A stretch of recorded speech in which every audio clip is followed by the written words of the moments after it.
But they can look at these things, they can start formulating plans, and they can start making, as I said earlier, a long series of small changes.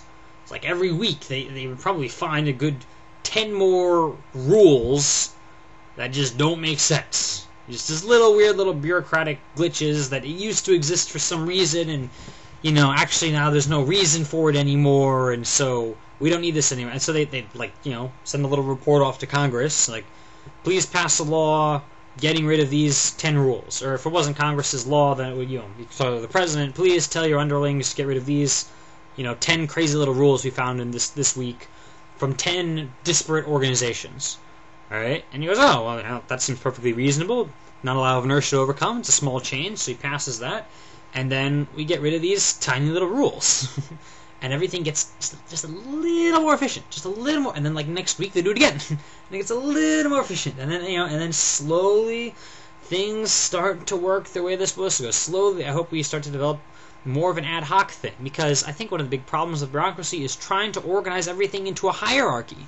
That everything, and that's just the way we organize our computers, too, if you think of that, right? Because we have our folders, and then every folder can have files, and the files can all be in exactly one folder. And the folder could turn to be in folders, but only exactly one folder, even when it could fulfill multiple things, right? So, take, like, the world's code breakers, or whatever. We have certain people who breaks top-secret codes. And then, so most of them we put under the NSA, National Security Administration, I think it is.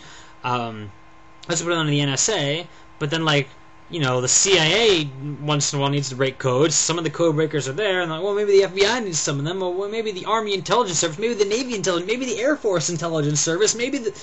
Oh my gosh, if you read the September 11th Commission report, yeah, we have a pretty fractured intelligence community. This is all this stuff, and it doesn't connect.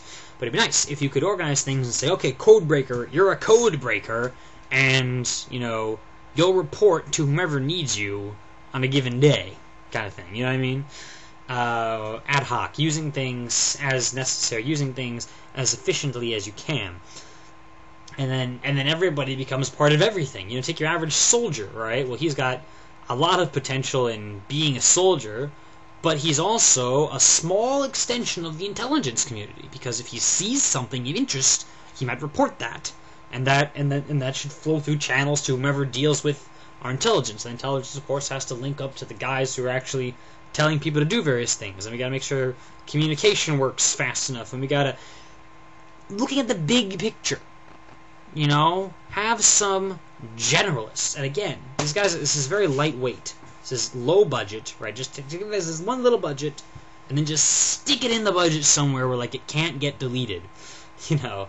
They'll be like the last program to get cut. And so then even if they fail to do anything, you didn't spend much money on it. Because you didn't have this giant commission interrupting all this stuff, doing all this stuff, trying to overhaul everything at once. But we don't have enough intelligence to see it all at once. You need to take some time. You need to take some gradual time and move this here and change this, that, and that way, and that way, and that way, to slowly get an idea of how it ought to be.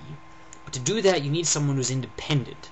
Someone who doesn't have day-to-day duties of, whatever it is he has to do. Even the president, even the guy on top has a bunch of stuff he has to do every day. Get someone who can stay around for long-term, have this council of multiple people who can stay around for long-term, people who are specifically tasked with being generalists and thinking in the biggest picture possible, people who make a large amount of small changes so things can gradually move in the right direction. People who do things publicly so that we all know exactly what's going on here and how much bureaucracy we got and how much we're starting to make it work. People who can do this lightweight so it's not a big problem, on our budget, no big strain and everything. Probably they'd save just 1,000 times their own budget of cutting the waste out of the rest of the budget, bit by bit. People, who can slowly make it work, but the powers of observation and communication, without even officially having the power to order anything, just to be the guy that just looks at it all, just tries to comprehend the big picture. I think for the United States government and for bureaucracies in general, depending on some variables, that would be very, very useful.